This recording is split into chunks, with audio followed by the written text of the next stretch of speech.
ഒരു ബൈബിൾ കഥ പറയാം. യേശു തൻ്റെ ശിഷ്യന്മാർക്ക് പറഞ്ഞു കൊടുത്ത ഗുണപാഠം ഉൾക്കൊള്ളുന്ന ഒരു കഥ. യെരൂശലേമിൽ നിന്ന് യെരിഹോയിലേക്ക് ഒരു പാവ മനുഷ്യൻ യാത്ര ചെയ്യുകയാണ്. വിജനമായ വഴിയിലൂടെ ഒറ്റയ്ക്കുള്ള യാത്രയാണ്. പെട്ടെന്ന് കൊള്ളക്കാർ അദ്ദേഹത്തിൻ്റെ മേലേക്ക് ചാടി വീണു. ക്രൂരമായി അദ്ദേഹത്തെ മർദ്ദിച്ചു. അദ്ദേഹത്തിൻ്റെ കയ്യിലുണ്ടായിരുന്ന സകലതും അവർ വാരിക്കൂട്ടി. ഏറ്റവും അവസാനം ആ പാവ മനുഷ്യൻ്റെ വസ്ത്രം പോലും അവർ ഉരിഞ്ഞെടുത്ത് അവർ അവിടെ നിന്ന് ഓടിപ്പോയി. മൃഗീയമായി മാരകമായി മുറിപ്പെട്ടിരുന്നു അയാൾ. മേലാകെ രക്തമൊലിച്ച് അബോധാവസ്ഥയിൽ അയാൾ അങ്ങനെ കിടക്കുകയാണ്. രാത്രിയായി, പാതിരാത്രിയായി, ഒന്നും അയാൾ അറിഞ്ഞില്ല. പിറ്റേന്ന് നേരം പുലർന്നു. കിളികളുടെയൊക്കെ ശബ്ദം കേട്ടപ്പോൾ അദ്ദേഹം പതുക്കെ കണ്ണ് തുറക്കാൻ ശ്രമിച്ചു. പക്ഷേ സാധിക്കുന്നില്ല. അത്രയും ക്ഷീണിതനാണ് അയാൾ.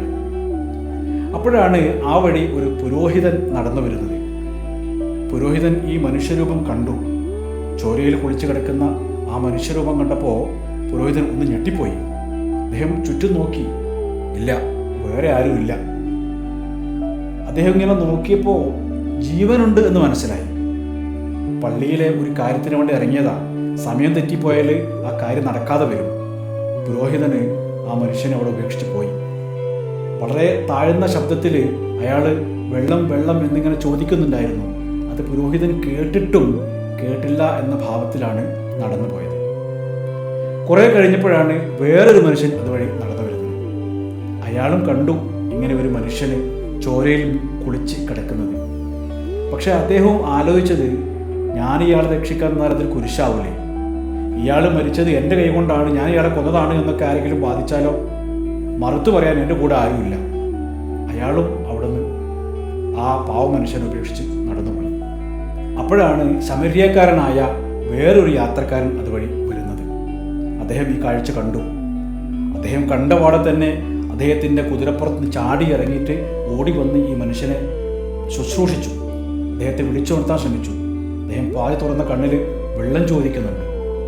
വേഗം ചെന്നിട്ട് അദ്ദേഹത്തിൻ്റെ പാത്രത്തിൽ നിന്ന് ഇച്ചിരി വെള്ളം കൊണ്ടുവന്നിട്ട് നാവിലിടിച്ചു പിടിച്ചു. അത് വലിയ ആർത്തിയോട് കൂടി അയാൾ കുടിക്കുകയാണ്. വീണ്ടും കുറേശ്ശെ വെള്ളം കൊടുത്തു. അയാൾക്ക് ആശ്വാസം വന്നു. തിരിച്ചുപോയി അദ്ദേഹത്തിൻ്റെ വീഞ്ഞു പാത്രത്തിൽ നിന്ന് ഒരൽപ്പം വീഞ്ഞു പകർന്നു കൊടുത്തു. അദ്ദേഹത്തിൻ്റെ മുറിവെണ്ണ ഉപയോഗിച്ചിട്ട് ഒപ്പി എടുത്തു. ഈ യാത്രക്കാരൻ്റെ വസ്ത്രങ്ങളൊക്കെ തന്നെ കീറിയിട്ട്, അയാളുടെ കയ്യിലുണ്ടായ തുണികളൊക്കെ കീറിയിട്ട് ആ മുറിവൊക്കെ തൽക്കാലത്തേക്ക് വെച്ച് കെട്ടിയിട്ട് എങ്ങനെയൊക്കെയോ താങ്ങി പിടിച്ച് ഈ മനുഷ്യനെ അദ്ദേഹത്തിൻ്റെ കുതിരപ്പുറത്ത് കയറ്റിയിട്ട് വേഗം അവിടെ നിന്ന് ഓടിച്ചു പോയി. കുറേ മുന്നോട്ട് ചെന്നിട്ട് അവിടെ ഒരു സത്രത്തിൽ, ഒരു വഴിയമ്പലത്തിൽ എത്തിപ്പെട്ടു. അവിടെ ചെന്നപ്പോൾ ആൾക്കാരൊക്കെ ഓടിക്കൂടി. എന്താ സംഭവം? അപ്പോൾ ഇയാൾ കാര്യങ്ങളൊക്കെ പറഞ്ഞു അങ്ങനെ വഴിയിൽ നിന്ന് കണ്ടതാണ്. അങ്ങനെ അന്ന് രാത്രി അവിടെ കഴിച്ചു കൂട്ടുകയാണ്. അവിടെ നിന്ന് ഒരു ഭക്ഷണമൊക്കെ കൊടുത്തു. നല്ല ഭക്ഷണമൊക്കെ, നല്ല ചൂടുള്ള സൂപ്പും ഭക്ഷണം കഴിച്ചപ്പോൾ മനുഷ്യന് ആശ്വാസമായി. ആ രാത്രി സ്വസ്ഥമായിട്ട് അയാളവിടെ കിടന്നുറങ്ങി. നേരം പുലർന്ന് ഈ മനുഷ്യൻ കണ്ണോട് നോക്കിയപ്പോൾ അദ്ദേഹം കാണുന്നത് തന്നെ അവിടുന്ന് ഒരുപാട് കഷ്ടപ്പെട്ട് എടുത്തുകൊണ്ടുവന്ന ആ മനുഷ്യന് ഇപ്പോഴും അങ്ങനെ കാവൽ നിൽക്കുന്നതാണ്. അദ്ദേഹത്തിന് അത്ഭുതമായി. എന്തിനായിരിക്കും ഇയാളെന്നെ ഇങ്ങനെ ശുശ്രൂഷിക്കുന്നത്? ഞാൻ ഇയാൾക്ക് എന്ത് ചെയ്തു? ഇങ്ങനെ ആലോചിച്ചുകൊണ്ടിരിക്കുമ്പോൾ ആ മനുഷ്യൻ അവിടുന്ന് എഴുന്നേറ്റ് ആ സത്രത്തിൻ്റെ ഉടമയെ, വഴിയമ്പലത്തിൻ്റെ ഉടമയെ വിളിച്ചിട്ട് കുറച്ച് പണം ഏൽപ്പിച്ചു. എന്നിട്ട് പറഞ്ഞു, അദ്ദേഹത്തെ നന്നായിട്ട് നോക്കണം, മരുന്നും ഭക്ഷണമൊക്കെ സമയത്തിന് കൊടുക്കണം, ആ മുറിവ് പഴുക്കാതെ നോക്കണം. അതിനുള്ളതാണ് ഈ പണം. ഇനി പോരായിക വല്ലതും ഉണ്ടെങ്കിൽ ഞാൻ തിരിച്ചു വരുമ്പോൾ തന്നേക്കാം.